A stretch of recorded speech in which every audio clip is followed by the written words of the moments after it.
ତମ ଘରେ ସବୁ କଣ ପଶୁ ପକ୍ଷୀ ରଖିଛ କି? ନା ରଖିଛ ପଶୁ? ବିଲେଇ ଅଛି ନା ତମ ଘରେ? ବିଲେଇ ଅଛି? ନାଇଁ। ତମ ଘରେ କଣ ଅଛି?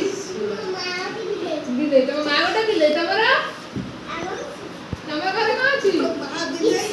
ଭାଇ ଦେଖ ଏଇଟା କଣ ହେଲା? ବିଲେଇ। ବିଲେଇ ଅଛି ତମ ଘରେ ସବୁ?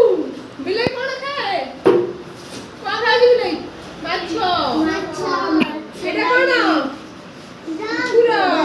ଡଗ୍। ତମ ଘରେ ସବୁ କୁକୁର ଅଛି କି? ତମ ଗାଁରେ କୁକୁର ବୁଲୁଛନ୍ତି? ଏଇଟା କଣ? ଗାଈ। ଗାଈ କଣ ଖାଏ? ଏଇଟା ହେଲା ତମ ଘରେ କଣ କଣ ପାଳିଛ ସବୁ? ଗାଈ ଆଉ କଣ ପାଳିଛ? କୁକୁର, ବିଲେଇ, ପାରା, ଶୁଆ, ନେଉଳ। ଆଉ ଘରେ କଣ ପାଳିଛ? ଆଉ ତମ ଘରେ କଣ ଅଛି? ଆଉ କିଛି ନାହିଁ? ହଉ ହଉ ତମ ଗୋଟେ ଗୃହପାଳିତ ପଶୁର ନାମ କୁହ। ତମ ଘରେ କଣ ପ୍ରତିଛାୟା?